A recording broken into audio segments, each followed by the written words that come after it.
복중의 복 시리즈 세 번째 시간입니다. 오늘은 하나님이 나의 목자 되심이 복이다. 시편 23편의 말씀을 가지고 생각해 보도록 하겠습니다. 수요 예배 시간에 시편 23편을 이미 7월 달에 생각해 보았습니다. 그런데 제가 그때 살펴본 설교 내용을 쭉 보면서 하나도 참고하지 않고 다른 각도에서 오늘 말씀을 접근할 테니까 우리 목사님 게으르다 이렇게 생각하시면 안 됩니다. 아시겠습니까? 목사님 게으르다 아닙니다. 저 절대로 게으른 사람 아닙니다. 그러니까 그렇게 알아두시고 하나님의 나의 목자 되심이 복이다. 이러한 주제를 가지고 들어가 보도록 하겠습니다. 우리가 복중의 복 시리즈 첫 번째 시간에는 우리 하나님께서 우리를 선택해 주셨다라는 그 자체가 복이다. 하나님의 자녀가 되었다는 것 자체가 복이다. 이렇게 말씀드렸고 하나님의 사랑이 나에게 집중되고 있다는 것이 복입니다. 그죠? 여러분들은 하나님을 가끔가다 생각하시지만 우리 하나님께서는 여러분들을 매일 온종 24시간 1분 1초도 생각하지 않을 때가 없습니다. 할렐루야. 그러니까 우리 하나님이 우리를 사랑해 주신다는 것 자체가 복입니다. 사랑이 집중되어 있다는 게 복입니다. 복중의 복. 우리가 두 번째 시간에는 신명기 28장의 말씀을 가지고 듣고 지켜 행하는 그 마음이 있다는 것 자체가 복이라는 거예요. 듣고 지켜 행함으로 따라오는 복이 있기 때문에 복이 아니고 듣고 지켜 행하는 것 자체가 복이에요. 그렇기 때문에 그 다음에 따라오는 복은 하나님의 후속 조치라고 말씀드렸습니다. 그러니까 그 복을 바라보면 복이 중요한 게 아니고 제가 볼 때는 듣고 지켜 행할 수 있는 것 자체가 복이에요. 여러분 아무나 하나님의 말씀을 듣고 지켜 행할 수 있는 게 아닙니다. 그렇지 않습니까? 예를 들어서 아무나 여러분 예배 드리는데 참석할 수 있는 게 아닙니다. 여러분 성령님께서 우리의 환경을 조성해 주셔야 예배를 참석할 수 있는 거예요. 그와 같은 거예요. 듣고 지켜 행하는 그 마음이 있는 것, 성령님께서 듣고 지켜 행하는 하나님의 말씀을 듣고 지켜 행할 수 있는 그 열정을 주신 것, 의지를 주신 것, 이거 자체가 하나님이 주시는 복입니다. 오늘 복중의 복 시리즈는 하나님의 나의 목자 되심이 복이다. 오늘 1절 말씀이 가장 핵심적인 말씀인 것 같습니다. 여호와는 나의 목자시니 내게 부족함이 없으리로다. 여호와는 나의 목자시니 이 말 여러분 여호와는 나의 목자, 여호와는 나의 목자, 여호와는 나의 목자. 이 말 자체가 여러분 복중의 복임을 믿으시기를 바랍니다. 여호와가 우리의 목자 되심이 복입니다. 어떤 목사님의 말처럼 이거면 충분합니다. 라는 말과 같습니다. 복중의 복입니다. 그럼 왜 여호와가 목자가 되심이 복일까? 여호와가 왜 목자가 되심이 복일까? 첫째로 목자가 양을 끌고 가시기 때문에 그렇습니다. 1절 말씀 보시면 여호와는 나의 목자시니 내게 부족함이 없으리로다. 여호와가 나의 목자지요. 여호와가 나의 목자예요. 여호와가 내가 목자가 아니고 여호와가 나의 목자죠. 이 말은 양이 주도적 위치가 아니라는 뜻입니다. 사실 여러분 양은 주도적인 위치가 될 수도 없습니다. 리더가 될 수가 없습니다. 자신의 삶을 끌고 갈 수가 없다는 거예요. 양의 특징을 보면은 우리는 그걸 알 수 있는데 앞에 양의 특징을 한 10가지로 정리를 해보았습니다. 앞에 스크린에 보시면 우리가 한 가지씩 한번 양의 특징입니다. 양의 특징. 첫째는 양은 겁이 많습니다.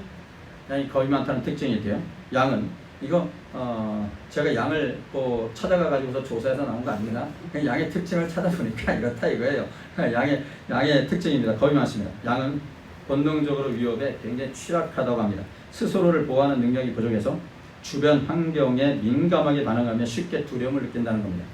여러분 이 양의 특징을 보면 우리를 생각해 보지 않을 수가 없죠. 우리도 주변 환경만 조금만 바뀌어도 위협을 느끼지 않습니까? 겁을 먹습니다. 얼마나 약한지 모릅니다. 아무리 힘센 장사라도요 주변의 환경이 바뀌면 우리도 겁을 먹습니다. 조금만 일 앞에 아주 작은 일 앞에 두려움을 느끼는 것이 우리들입니다. 여러분 그렇지 않습니까? 여러분 두려움 없습니까? 목사라고 해서 뭐 두려움 없습니까? 있습니다. 저도 선한 목자 되신 예수님을 쫓아가는 양에 불과한 사람이기 때문에 그렇습니다. 여러분들도 마찬가지잖아요. 여러분 저도 예수님을 쫓아가는 양이에요. 저도. 여러분 두 번째는 혼자 힘으로 살 수 없다는 특징이 있어요. 혼자 힘으로 살 수 없습니다. 양은 풀밭에서만 방목하는 식습관 때문에 적은 양의 비가 내리는 지역에서도 살아남을 수 있는 강한 생존력은 있어요. 근데 물을 마실 때마다 한 번에 9리터 양의 물을 마실 만큼 물을 많이 먹으며 이 물을 먹지 않으면 그 정도 먹지 않으면 이 갈증이 나서 이 천장이 달라붙어 가지고서 죽는다고 합니다. 그래서 우리가 목마른 사슴이 시냇물 찾듯이 이런 말씀 있지 않습니까? 이런 찬양이 있지 않습니까? 그리고 임신 5개월 만에 한두 마리의 새끼를 낳는다고 합니다. 하지만 양은 목자가 풀이 있는 초장이나 물가로 데려가지 않으면 혼자 힘으로는 찾아갈 수가 없다는 거예요. 혼자 힘으로는 못 갑니다. 혼자 힘으로 먹고 마시는 것을 할 수 없다는 겁니다. 아플 때는 돌봐야 한다는 겁니다. 밤에는 양들이 안전하게 거할 수 있는 우리를 제공해 주어야 하기 때문에 양들은 목자 없이는 아무것도 할 수 없는 존재들입니다. 아무것도 할 수 없습니다. 아무것도. 그야말로 양은 목자가 없으면 생존 자체가 불가능합니다. 여러분 마치 이렇게 생각하시면 되겠죠. 어린 자녀들, 여러분 부모가 없이는 못 삽니다. 그러지 않습니까? 어린 자녀들은 성장할 때까지 부모가 케어를 해줘야 됩니다. 모든 것을 돌봐줘야 됩니다. 모든 것을, 먹고 자는 것, 모든 걸 돌봐줘야 됩니다. 그리고 아이들의 교육 문제, 모든 것을 돌봐주어야 한다는 겁니다. 이거 자녀들을 생각하면 될 것 같아요. 그리고 성인이 되어서는 이게 바뀌는 거죠. 성인이 되어서는 이게 바뀝니다. 제가 어버이 주일날 늘 강조하듯이 이게 바뀌는 거예요. 성인이 되면은 누가 누구를 돌봐야 됩니까? 자녀들이 성인이 되면은 성인된 자녀들이 부모를 돌봐야 돼요. 거꾸로 돼요. 왜? 제가 가만히 보니까 부모님은 나이가 정말 연로하시면은 혼자 못 살아요. 할 수가 없어요. 할 수가. 좀 미안한 때지만 저희 어머니가 여기 계시지만은 지난주인가요? 저는 깜짝 놀랐습니다. 너무 깜짝 놀랐어요. 제가 어쩌다가 일찍 들어왔어요. 일찍 들어오고 싶어서 들어온 게 아니고 그냥 일찍 들어왔었어요. 들어오자마자 아내가 급한 전화를 받습니다. 어머니가 빨리 오라는 거예요. 목소리가 제 아내 표현이 그대로라면은 저희가 한 말 아닙니다. 다 주고 가 그러는 거예요. 그래서 깜짝 놀라가지고서 그때 아마 딱지 한 2개는 뗐을 겁니다. 그냥 바구 밟아서 갔습니다. 가면서 온갖 머리에 다 생각합니다. 다 생각. 오늘이 우리 어머니 천국 가는 날인가? 오늘인가? 별 생각을 다 했습니다. 오늘 천국 가는 날인가 보다. 이렇게 급하게 물을 다니 이유는 급한 거 아닌가? 오늘 천국 가는 날인가 보다. 그 다음에 별 생각을 다 했습니다. 오늘 장례식은 어떻게 하고 그 순간에 그 순간에 장례식은 어떻게 하고 입관절은 누가 하지? 발인은 누가 목사라서 별 생각을 다 합니다.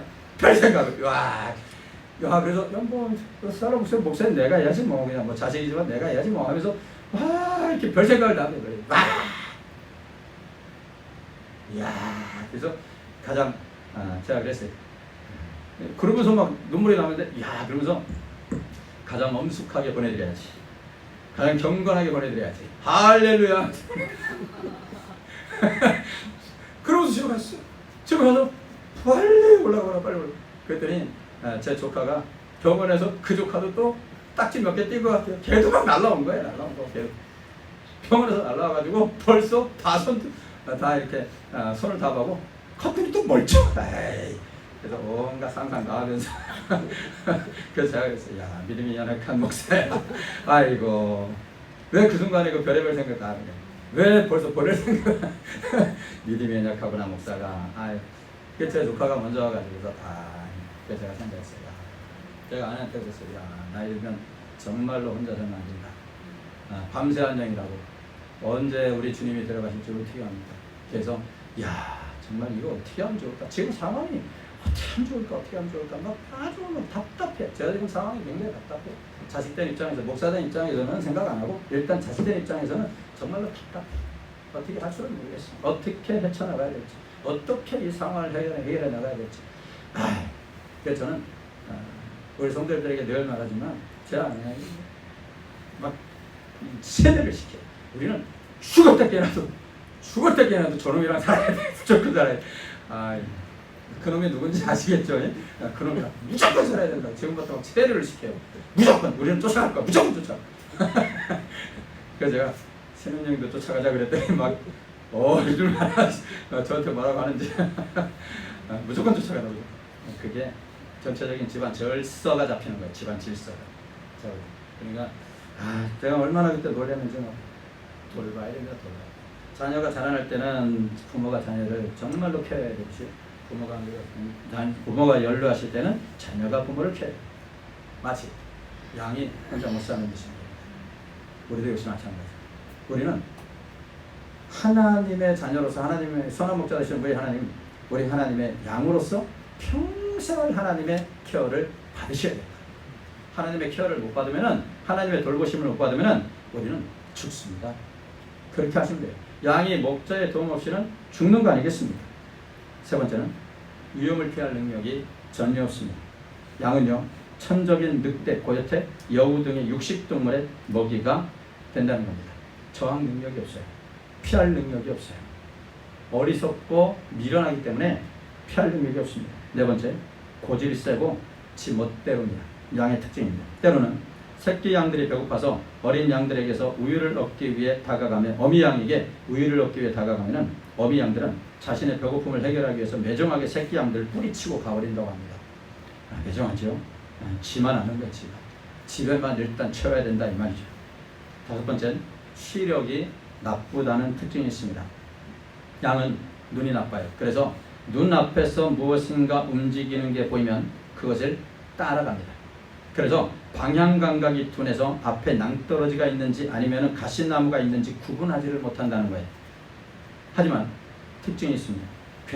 귀가 굉장히 발달해서 목자의 음성을 분별할 수 있는 특징이 있습니다. 이게 양이에요.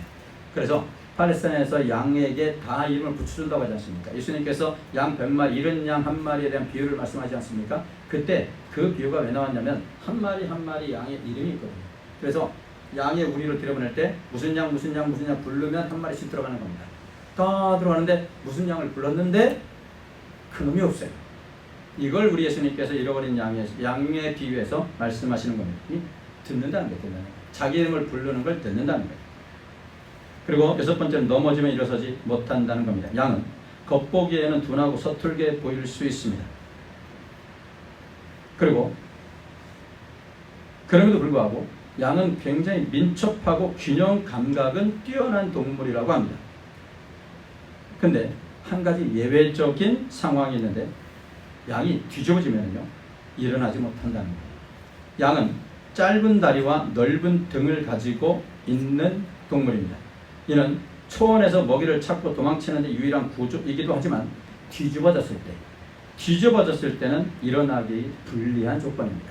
일어나지 못한다는 거예요. 또한 양의 호흡기관은 몸 아래쪽에 있는데 뒤집어졌을 때 호흡기관이 압박을 받아가지고 호흡이 어려워질 수가 있다는 거예요. 그래서 빨리 목자가 가서 양을 일으켜주지 않으면 양은 죽습니다.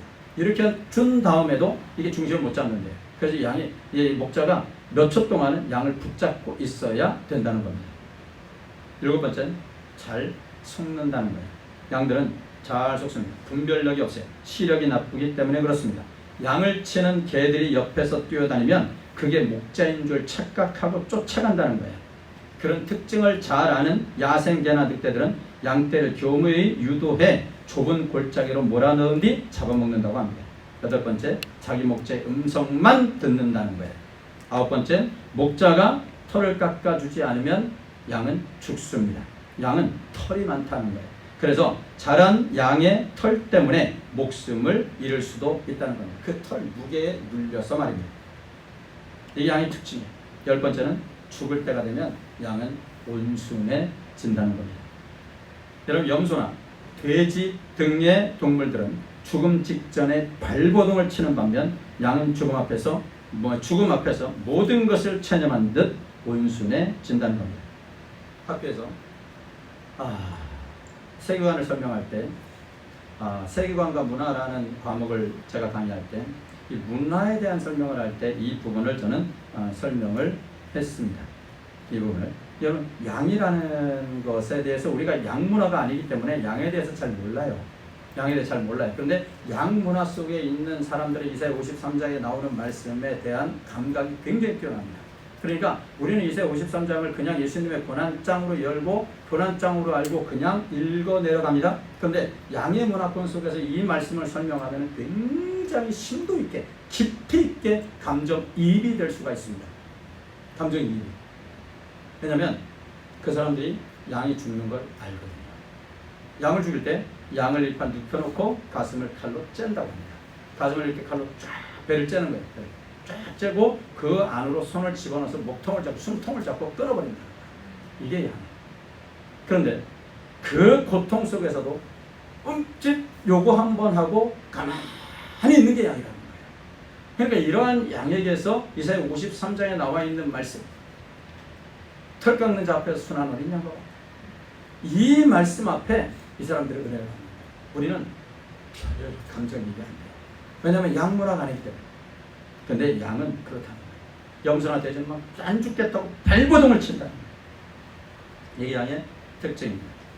우리가 정말로 목자가 필요한 존재들이 아니겠습니까?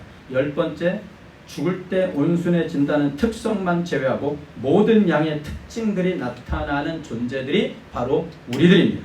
그러기에 양에게는 신실하게 돌봐줄 수 있는 목자가 반드시 필요합니다. 그런데 하나님께서 나의 목자가 되어주신다고 하셨습니다. 목자가 되셔서 우리를 주도적으로 끌고 가신다는 겁니다. 여러분, 이 얼마나 큰 복 중의 복입니까? 여러분, 이걸 가리켜서 조직신학에서는 성도의 견인이라고 하지 않습니까? 성령 하나님께서 우리의 목자가 되셔서 우리를 매일매일 끌고 가는 거예요. 끌고 고장난 차 끌고 가듯이 끌고 가는 거예요. 매일매일 우리 끌고 가는 거예요. 저 천국 들어갈 때까지, 천국에 입성할 때까지 우리를 성령님께서 끌고 가시는, 주도적으로 끌고 가시는 거예요. 보이지 않는 손길이 지금도 우리와 함께하고 계심을 믿으시기를 예수님의 이름으로 축복합니다. 왜 하나님의 목자가 되시니 복 중의 복입니까? 두 번째는 목자가 푸른 초장 쉴만한 물가로 인도하시기 때문에 그렇습니다. 오늘 2절 말씀 2절 3절 보시면 그가 나를 푸른 벌과 된 쉴만한 물가로 인도하시는도다. 내 영혼을 소생시키시고 자기 이름을 위하여 의의 길로 인도하시는도다. 여호와 하나님이 목자가 되시면 그 어떤 것도 부럽지 않습니다. 양이 필요한 것을 목자는 다 알고 있기 때문에 양은 목자만 있으면 만족을 누릴 수 있습니다. 하나님께서 저와 여러분들의 필요를 다 아시기 때문에, 우리 하나님이 우리의 목자가 되시기 때문에 우리는 만족을 누릴 수 있습니다. 1절 끝에 내게 부족함이 없으리로다 하지 않습니까? 졸졸졸 쫓아가기만 하면 됩니다. 그냥 졸졸졸 쫓아가기만 하면 됩니다. 목자의 음성을 듣고 그분만 따라가십시오. 그러면 잔잔한 물과 푸른 초장이 있게 됩니다. 만족한 인생을 살 수 있다는 것입니다. 여러분, 이때 목자의 음성을 따라가는데 꼭 주의해야 할 점이 있습니다. 그것은 뭐냐면 자기 생각을 접어야 한다는 겁니다. 자기 생각을 접어야 됩니다. 내 생각에는 저기가 더 좋을 것 같은데, 여러분 이런 생각을 접어야 됩니다. 자기를 부정하고 나를 따르라는 말씀, 자기 생각과 뜻을 포기하라는 것입니다. 마태복음 16장에 너희가 나를 따라오려거든 자기를 부인하고 자기 십자가를 지고 나를 쫓아오너라 예수님께서 말씀하지 않았습니다.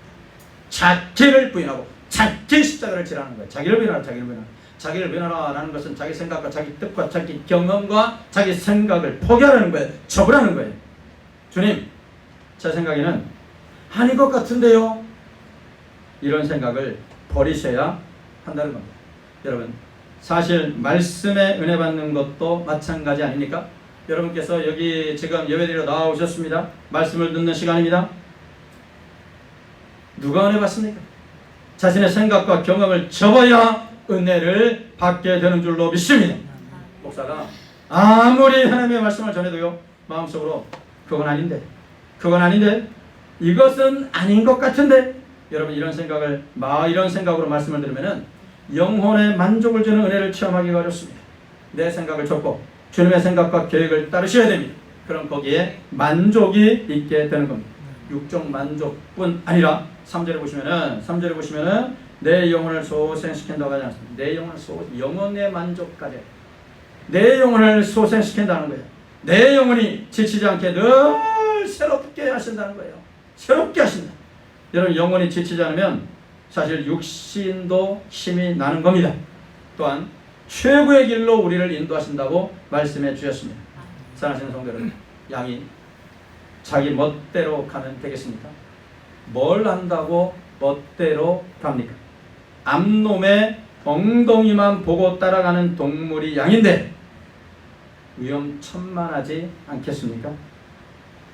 목자의 음성을 듣고 따라가면 만족한 길로 최고의 길로 인도함을 받게 되는 것입니다.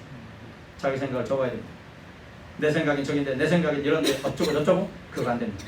그러면은 안 됩니다. 양이 한 치 앞을 내다볼 수 없는 근시안적인 동물이 어떻게 방향을 알 수가 있겠습니까? 오직 우리는 말씀만 졸졸졸졸 쫓아가셔야 된다는 겁니다. 왜 하나님이 나의 목자가 되심이 복입니까?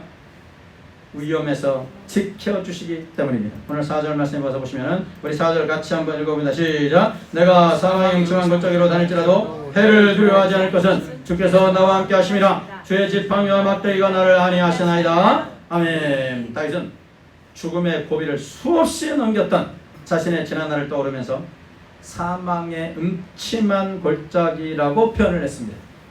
사울이 자신을 죽이려고 얼마나 쫓아다녔습니다.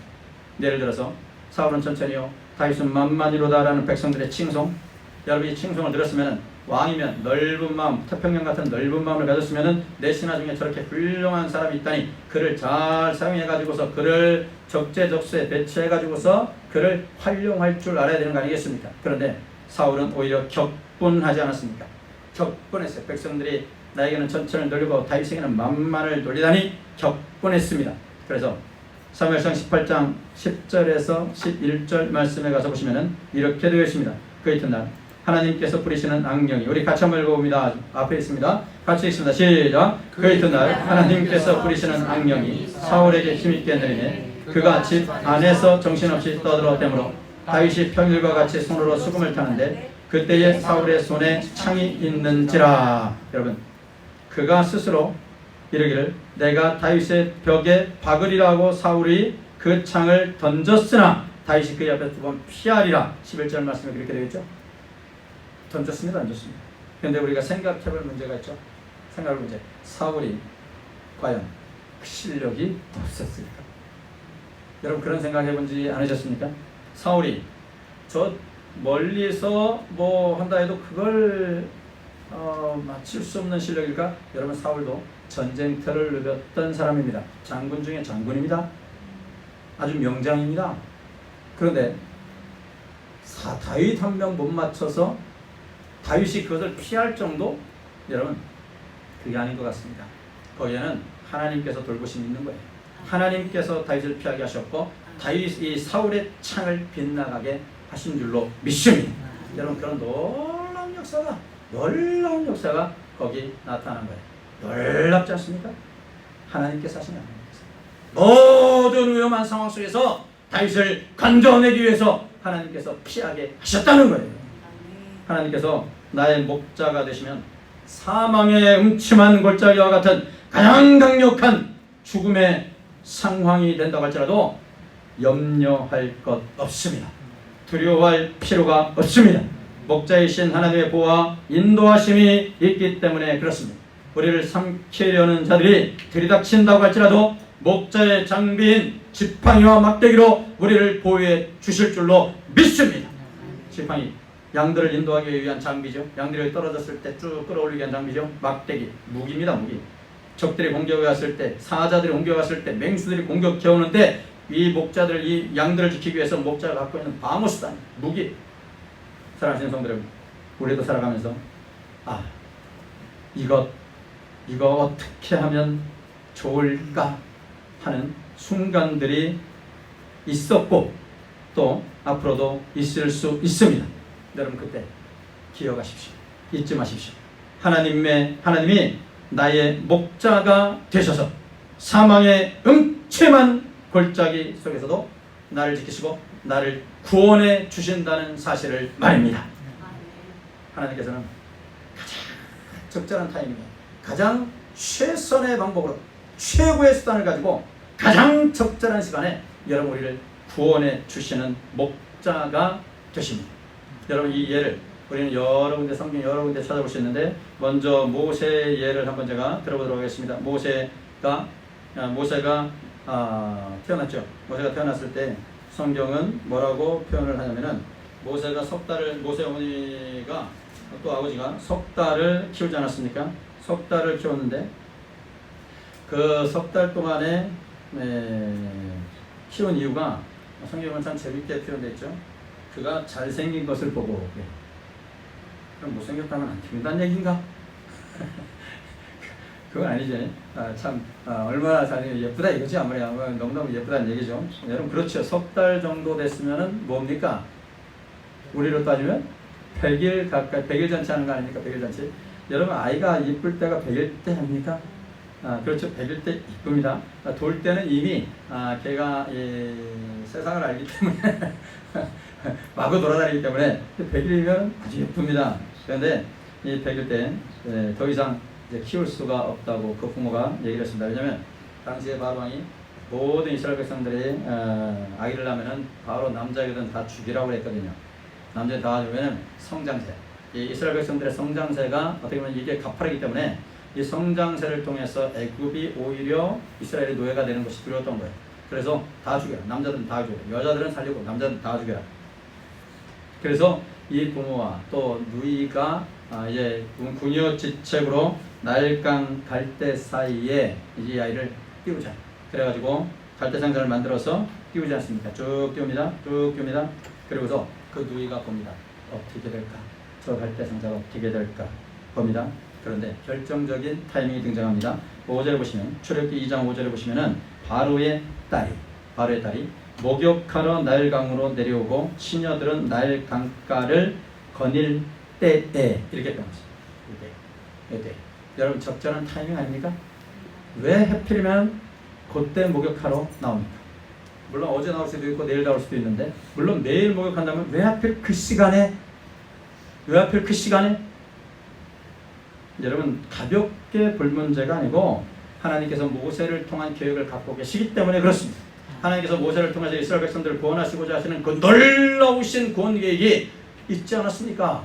이스라엘 백성들을 구원해야 될 계획. 나중에 모세가 성장해가지고서 80세에 애굽에 들어가서 하나님의 능력을 보여줄 그 사람 아닙니까? 이 사람. 그러니 이 사람 살려야 되는 거 아닙니까? 그러니 이 사람 살려야 되는 거. 이 사람 죽으면 하나님의 계획이 처지는 거 아닙니까? 가장 적절한 시간에 가장 적절한 타이밍에 바로의 딸을 보내가지고 그를 건져내게 합니다. 자 보십시오. 6절에 보시면 열고 그 아이를 봅니다. 아이가 오는지라 그가 그를 불쌍히 여기려되 이는 히브리 사람의 아기로다. 히브리 사람의 아기로다. 히브리 사람의 아기로다. 라는 것은 위험을 감수했다는 거 아닙니까? 히브리 사람의 낳은 모든 남자아이들은 죽여라 하지 않았습니까? 근데 히브리 사람이라 히브리 사람의 아들이라 히브리 사람이라 이렇게 말했다는 것은 이 공주가 모든 위험을 지금 감수하고 있다는 얘기예요. 감수하고.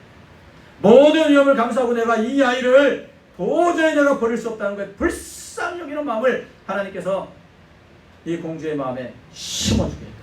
그 심었다는 불쌍히 여기는 마음. 여러분 가장 적절한 타이밍입니다. 그때도 누이가 지켜보다가 바로 오지 않습니까? 바로 와가지고서 이 아이를 위해서 유모를 부를까요? 그랬더니 이 공주가 바로 유모 불러라. 유모가 누가 옵니까? 모세 어머니가 오는 지 않습니까? 세상에 돈 받고 젖물린 엄마 아닙니까? 돈 받고 자기 새끼 돈 받고 키운 사람이 세상에 천재 이 사람 하나뿐이야. 이 사람 하나뿐. 우리는 엄마는 무조건 우리 어머니는 무조건 희생 그거 아닙니까? 근데 이 사람은 돈 받고 싹쓸이 받고 자기 새끼를 키우는 거예요. 여러분 이것도 하나님의 계획하심 아닙니까? 그대로 바로 공주로 들어가서 애굽인의 젖을 먹고 성장했다. 애굽의 세계관을 값쓸 수밖에 없어요. 근데 자기 어머니잖아요. 히브리의 하나님 여호와 하나님 야훼 하나님을 섬기는 사람 아니에요.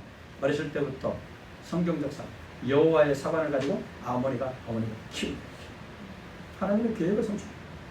여러분 이 얼마나 적절한 타이밍입니까? 여러분 우리 하나님이 우리의 목자가 되십니다. 그 목자가 되신 하나님께서는 가장 적절한 타이밍에 우리를 건져내 주십니다. 우리를 구원해 주시는 줄로 믿습니다. 여러분 요셉도 예언은 아니지 않습니까? 요셉도 창세기 39장에 가서 보시면은요 요셉도 예언은 아니에요.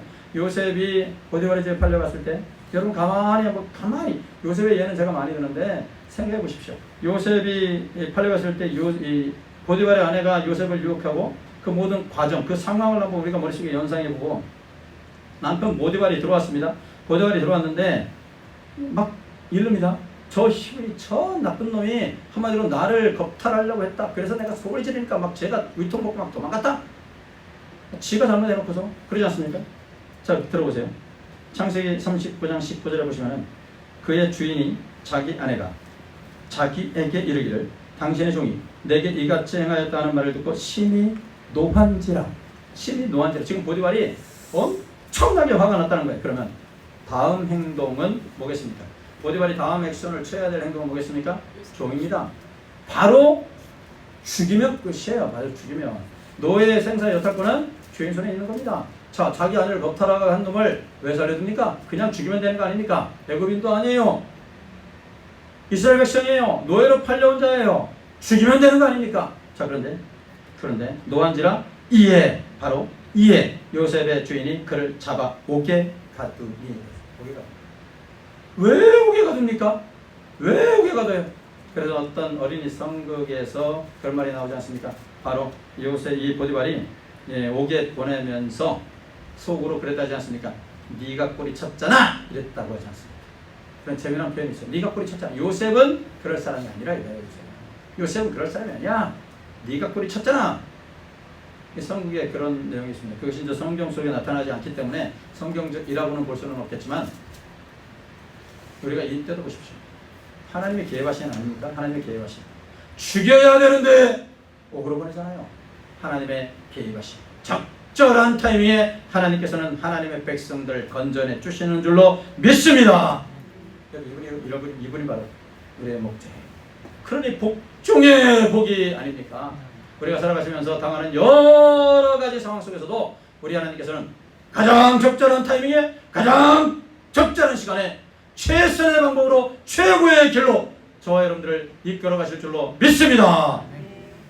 마지막으로 보시면요, 여호와 하나님이 나의 목자가 되시면 왜 복중의 복입니까? 역전시키기 때문입니다. 오늘 5절 말씀 보실까요? 오늘 본문 5절을 우리 같이 한번 읽어보도록 하겠습니다. 같이 읽습니다. 주께서 내 원수의 목전에서 내게 상을 차려주시고 기름을 내 머리에 부으셨으니 내 잔이 넘치나이다. 사울의 추격을 피해 도망다닐 때 누가 생각이나 했겠습니까? 다윗이 왕이 될 것을 말입니다. 다윗이 왕이 될 것을 누가 생각했겠습니까? 상상이나 했겠습니까? 사울의 칼에 결국은 죽을 것이라고 생각했을 겁니다. 그러나 하나님을 목자로 삼고 살아가는 다윗을 하나님은 그냥 내버려 두지 않으시고 모든 상황을 돌이키셔서 원수들의 목전에서 왕의 대관식을 거행했습니다. 여러분, 상황이 완전히 반전된 것이죠. 역전의 드라마가 펼쳐진 것입니다. 하나님이 목자가 되신 복중의 복을 받은 하나님의 자녀들은 여러분 반드시 역전의 드라마의 주인공이 될 줄로 믿습니다. 그러므로 지금의 나의 상황이 어렵다고 해서 여러분 낙담하지 마십시오. 지금 실패했다고 실망하지 마십시오. 지금 어려움이 있다고 이 어려움이 계속될 것이라고 두려워하지 마십시오. 아직 끝난 게 아닙니다. 아직 끝난 게 아닙니다. 찬양 가사에 아주 은혜로운 찬양이 있습니다. 이제 역전되리라. 이 찬양을 쭉 보시면은 아주 은혜가 넘쳐요. 기도를 멈추지 마라. 제가 한번 읽어드릴 테니까 보십시오. 눈앞의 상황이 마음을 눌러도 원망치 마라. 너의 입을 지켜라. 저들은 너의 입을 보고 있다. 마음을 뺏기지 마라. 내가 널 도우지 않는다는 소리에 너의 모든 게 불리해도 너는 기도를 계속해라. 너 기도를 멈추지 마라. 내가 너의 그 모든 상황을 바로 역전시키리니 너 기도를 멈추지 마라. 내가 잠시도 쉬지 않고 모든 걸 지켜보고 있으니 바로 역전되리라. 저들의 힘이 너를 압도해도 저들의 힘이 내 숨을 조여도 너는 보리라. 기도의 능력을 내가 역전시키리라. 얼마나 은혜로운 말씀입니다. 정말로 성경에 나타난 그대로의 복을 붙인 것입니다. 여러분 반드시 역전됩니다. 모든 것의 통치자, 생사화복을 한손에 쥐고 계시는 분은 우주 만물의 통치권자이신 우리의 하나님 아버지이십니다. 역전의 순간까지 우리는 무엇을 해야 됩니까? 찬양 가사대로 기도를 멈추지 말아야 합니다. 승리할 때까지 참고 인내하며 기도하시기를 바랍니다. 하나님이 나의 목자가 되심이 얼마나 큰 복입니까? 하나님이 나의 목자 되시는 복을 받은 사람은 반드시 역전될 줄로 믿습니다. 이 땅에서 살아가는 동안 여러 가지 일들을 겪으며 우리는 살아갑니다. 마치 여러분 시편 23편 6절에서 보여주는 것과 같습니다. 이 시는 푸른 풀밭에서부터 시작을 합니다. 그리고 여호와의 집에서 끝을 맺고 있지 않습니까? 그리고 푸른 풀밭과 여호와의 집 그 중간에 사망의 음침한 골짜기가 있습니다. 하나님께서는 천국으로의 긴 여정 중에 음침한 골짜기도 통과하기도 하고 원수를 만나기도 하지만 결국에는 여호와의 집에 영원히 거하는 것을 다윗은 말하고 있지 않습니까? 사랑하시는 성도 여러분, 이 험한 세상을 우리는 혼자 가는 것이 결코 아닙니다. 우리의 목자 되신 하나님께서 주도적으로 우리를 끌고 가십니다. 그리고 우리에게 필요한 것들을 채워주십니다. 내게 필요한 것이 무엇인지 아시고 우리 하나님께서 채워주십니다.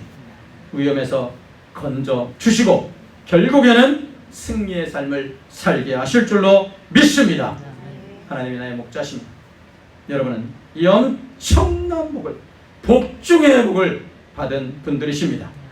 복중의 복, 하나님이 나의 목자 되심의 복을 받은 우리 성도입니다. 날마다 역전의 주님을 소망하고 역전의 주님을 바라보면서 그 주님만 열심히 쫓아가시기를 예수님의 이름으로 축원합니다.